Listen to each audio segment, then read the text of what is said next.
I'm Ingemar Hunnings, lead consultant and founder at Hunnings Consultancy. And I have with me today Lana Velkov, who is one of our consultant experts in compliance. And I'm going to ask her the questions so she can unpack that and provide you with the answer. So, Lana, can you tell us what is a firm-wide risk assessment?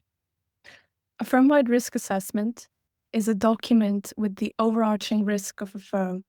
So it goes into the factors such as clients, jurisdictional risk, delivery channels, etc. And it looks at the overall risk profile of the firm. So this document serves to inform the client to matter risk assessments that are then taken on a client to matter level. So it's very important that this document encapsulates the whole risk that's experienced by the firm.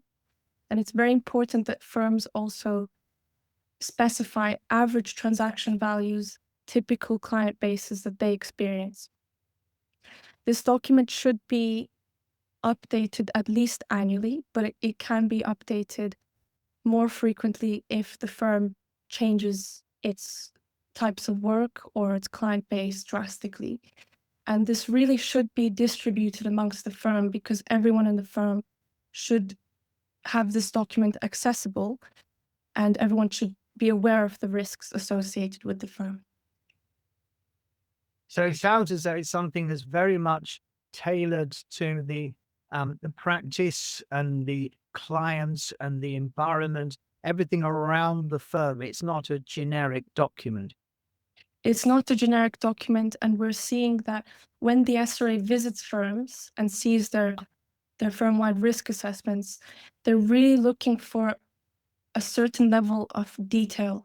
They want to see percentages of client types. They want to see percentages of types of work and typical ranges of values of, for instance, conveyancing transactions. And I've heard this called a practice-wide risk assessment. As far as I'm aware, that's the same thing.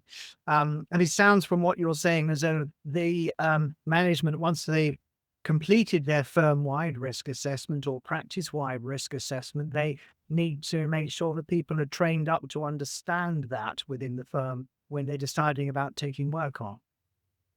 That's correct. Everyone should be fully on board with the risks that have been outlined into the document and how this then relates to clients. Because when they understand what the typical transaction values are, for instance, they know what an out-of-range value is, and then they know when this is a matter that should be asked for approval by the money laundering reporting officer or whether it's something to discuss in the firm. It's important to note that the SRA has produced a template on the firm-wide risk assessment. It's also produced a template on the proliferation financing risk assessment. These two documents can be separate or they can be combined to create one document, which is the overall firm-wide risk assessment. But firms absolutely must consider sanctions and proliferation financing in their overall risk assessment. That's very important. A lot of firms tend to miss out these 2 points. So this is the overall situation for the firm so that everyone understands the framework within which they're carrying out their individual risk assessments. So such an important document. And actually, when you think about it, a really sensible document because you need to risk assess any job that you're taking on. So this is all about that. So thank you very much, Lana. That's really helpful, really clear.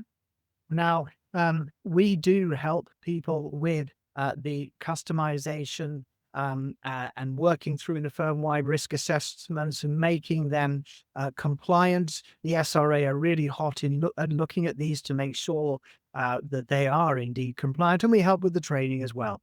So if any of that is something you want help with, then please do contact us. Details will be in the detail of the video, but Ingemar at hunningsconsultancy.co.uk will get you through. So thank you very much. Thank you.